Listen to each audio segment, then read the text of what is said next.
Each individual has a unique way of relating to and developing his spiritual aspiration. Those who are more intellectually inclined may find that they naturally incline towards what is known as the yoga of knowledge.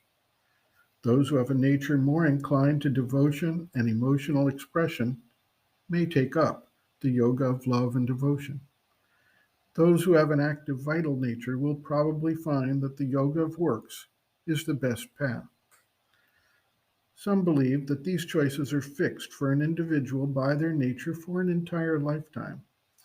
Yet, a close examination makes it clear that these paths are not necessarily entirely mutually exclusive, nor are they static in the life of an individual.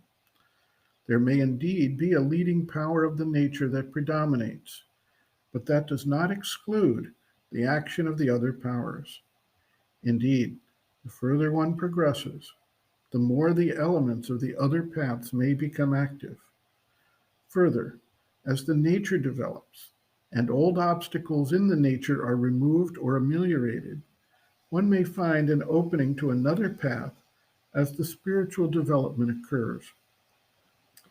The example of Milarepa, the great Tibetan yogi, is obvious. He went to his guru Marpa with great devotion, but was put to work building and then unbuilding and building again various structures through heavy labor. He was not permitted to take part in any teachings or meditation practices. At a certain point in time, however, his devotion wavered and he began to doubt his spiritual destiny. It was just at that phase that Marpa intervened and gave him the deeper teachings and set him on the path of meditation, which he then followed throughout the rest of his life. As evidenced in his compositions, the 100,000 Songs of Milarepa, he had a strong devotional nature that shone through and uplifted and carried him through all his tribulations. He experienced the fruits of all three paths, intertwining and acting forcefully, one or the other, at various stages in his development. Dr. Dalal writes, quote, numerous are the paths that have been discovered for achieving inner growth and realizing the truth.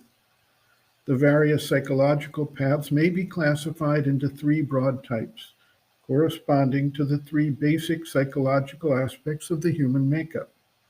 The path of knowledge, corresponding to the cognitive or thinking aspect. The path of devotion, related to the affective or emotional side of human nature. And the path of works or action, based on man's conative aspect, which has to do with striving and willing.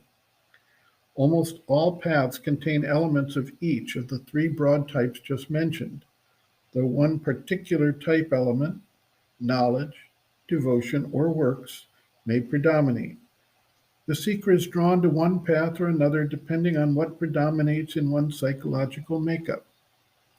Regarding the best path to follow, the rule is contained in the celebrated words of the Gita.